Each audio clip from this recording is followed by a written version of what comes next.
दोस्तों, भारतीय संस्कृति में शमशान घाट को भगवान शिव का स्थान बताया जाता है, लेकिन कभी कभी हमारी सोच गलत साबित हो जाती है और हम ऐसे नज़ारों को देख लेते हैं जिसके बाद हमें समझ में नहीं आता कि आखिर सच में वहां पर भगवान है या फिर भूत। आज मैं आपको एक ऐसी कहानी के बारे में बताने जा रहा हूं जो शमशान घाट से ताल्लुक रखती है।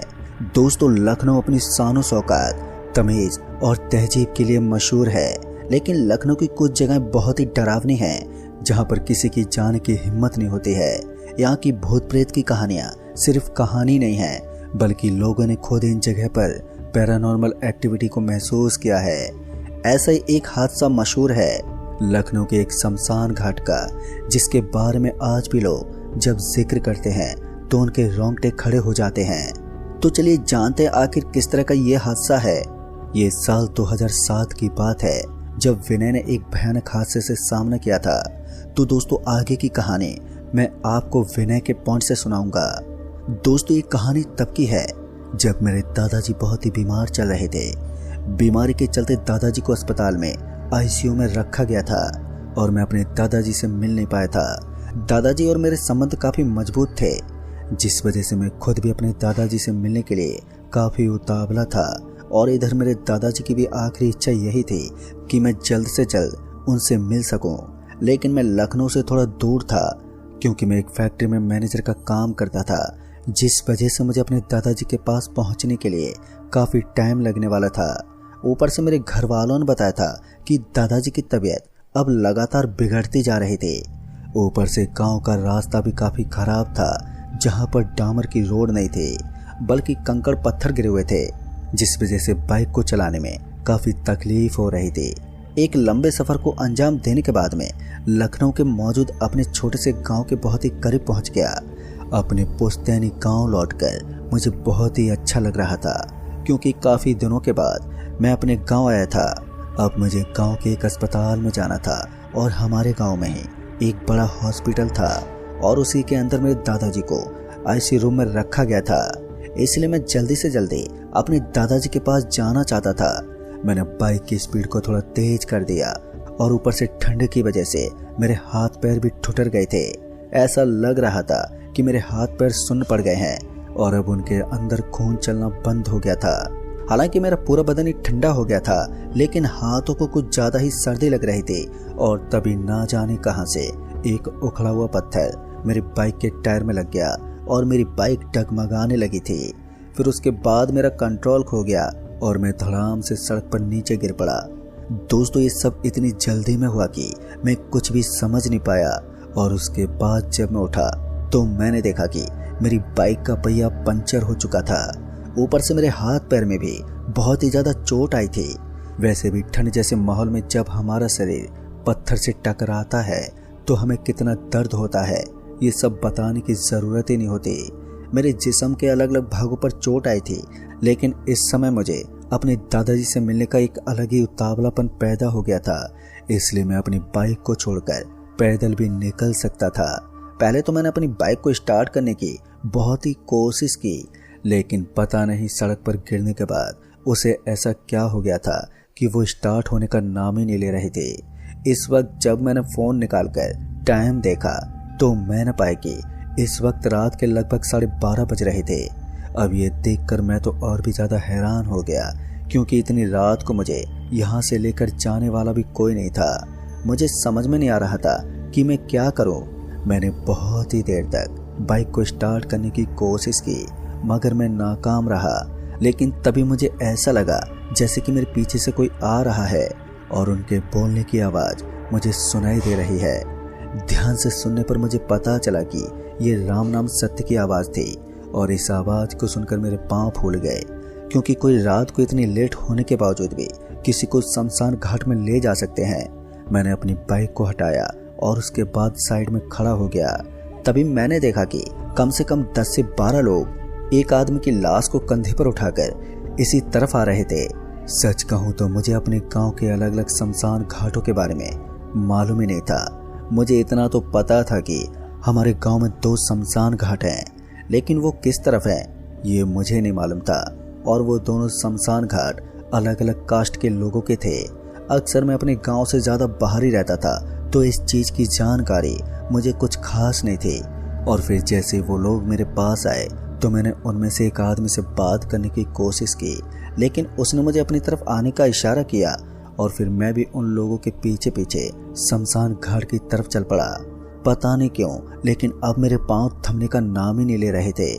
उसके बाद मैंने सोचा कि मैं कुछ दूर उनके साथ पैदल चलता हूँ, उसके बाद अपने रास्ते की तरफ निकल जाऊंगा। और यही सोचकर मैंने भी चुपचाप उनके पीछे पीछे चलना शुरू कर दिया। फिर कुछ देर चलने के बाद अचानक से मुझे ऐसा लगा जैसे कि मेरा दिमाग घूमने लगा था और मैं अब रास्ता भी भूल गया था। मैं अपने सर पर 2-3 बार मारकर इधर उधर देखने की कोशिश करता, लेकिन मुझे अजीब सा महसूस होने लगा था और अब मुझे चक्कर भी आ रहे थे। तभी अचानक ही मैं वहीं पर बेहोश हो गया और नीचे गिर पड़ा। फिर उसके बाद क्या हुआ मुझे कुछ भी नहीं मालूम। फिर जैसी मेरी आंख खुली तो मैंने देखा कि मैं किसी चारपाई पर लेटा हुआ था, लेकिन अजीब बात तो ये थी कि वो चारपाई चल रही थी। अब ये देखकर मैं फिर से हैरानी में पड़ गया, मगर जैसे मैं उठकर बैठा तो मैंने देखा कि मैं जिस चारपाई के ऊपर बैठा हुआ था वास्तव में वो चारपाई नहीं थी, बल्कि मुझे किसी ने सैया पर लिटा हुआ था और मुझे शमशान घाट की तरफ लेकर जा रहे थे। जब मैंने आजू बाजू में देखा तो मैंने पाया कि कुछ लोग विलाप कर रहे थे और वो जोर जोर से रो रहे थे। अब ये सब देखकर मेरा दिल अंदर से कांप उठा और मुझे पूरी तरह से ये बात समझ में आ गई कि मैं किसी पैरानॉर्मल एक्टिविटी के झांसे में आ गया हूँ। अब पता नहीं मेरे साथ क्या होने वाला था, पर मैंने जैसे नीचे उतरने की कोशिश की तो मुझे ऐसा लगा जैसे कि मेरा शरीर उस सैया से चिपक गया था। मैंने कोशिश तो की, लेकिन मैं वहीं का वहीं बैठा रह गया। फिर थोड़ी देर के बाद उन लोगों ने मुझे नीचे उतार दिया और फिर करीब 10 से 12 लोग इधर से उधर लकड़ियां उठाने के लिए जाने लगे। दोस्तों, इस वक्त मैं समझ गया था कि आज मुझे जिंदा जलाने की कोशिश की जा रही है और तभी उन लोगों ने मुझे एक चिता पर लिटा दिया। मुझे समझ में नहीं आ रहा था कि आखिर मैं चाहकर भी अपने शरीर इधर उधर हिला क्यों नहीं पा रहा हूँ। तब तक उनमें से एक आदमी मेरे पास आया और बोला, तुम अपनी आखिरी सांसों को गिन रहे हो, अगर तुम्हारी कोई आखिरी इच्छा है तो तुम हमारे सामने जाहिर कर सकते हो। अब उसकी बात सुनकर मैं दंग रह गया, क्योंकि मुझे लगा था कि शायद ये लोग मुझे मरा हुआ समझ रहे थे, लेकिन जब मुझे पता चला कि इन सभी को पता है कि मैं एक जिंदा इंसान हूँ तो फिर मैं और भी ज़्यादा घबरा गया।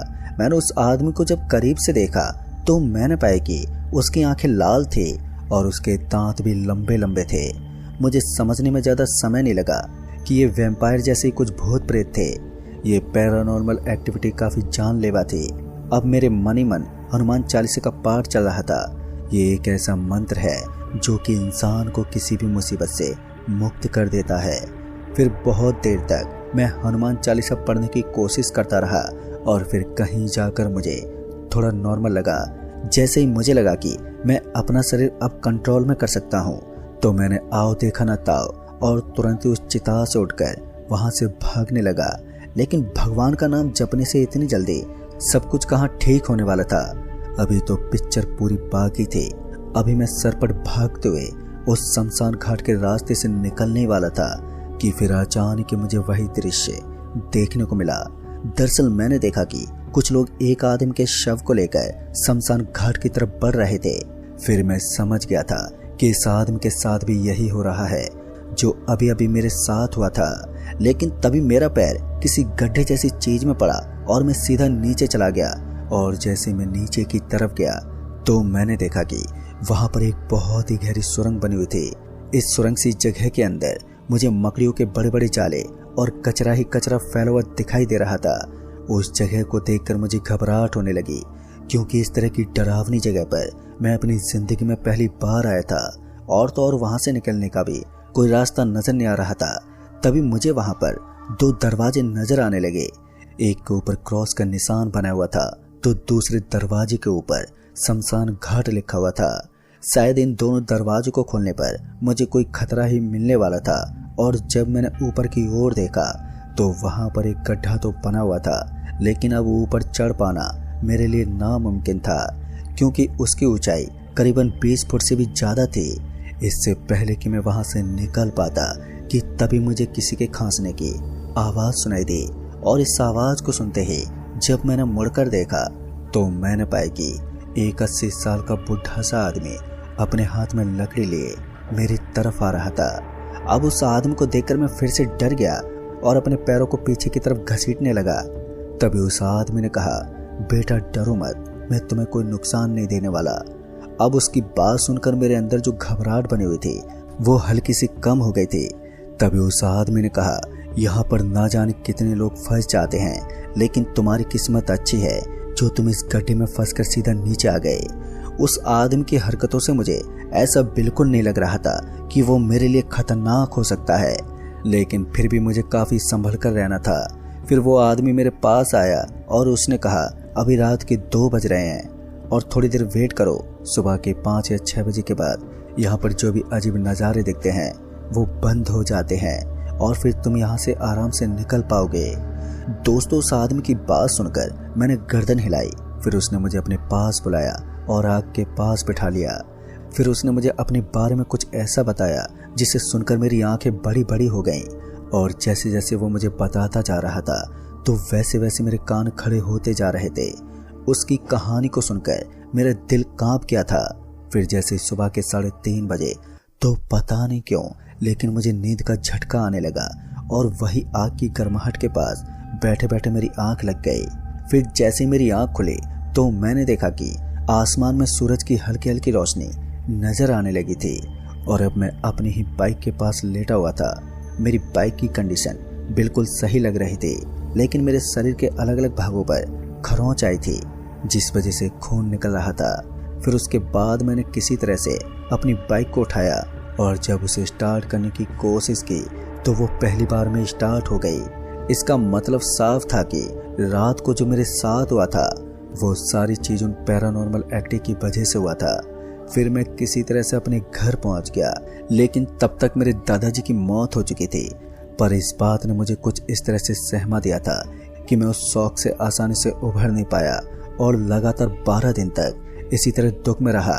फिर 12 दिन के बाद मैंने इस कहानी का जिक्र अपने घर वालों से किया तो उन्होंने बताया कि उस रास्ते पर इस तरह की घटनाएं होना एक आम बात हो गई है। आप तो किस्मत वाले हो जो वहां से बचकर निकल गए। तो दोस्तों, इस कहानी में बस इतना ही। कहानी आपको पसंद आई हो तो वीडियो को लाइक शेयर कमेंट जरूर कर दें। तो मैं जल्दी मिलूंगा ऐसे एक और नई कहानी के साथ।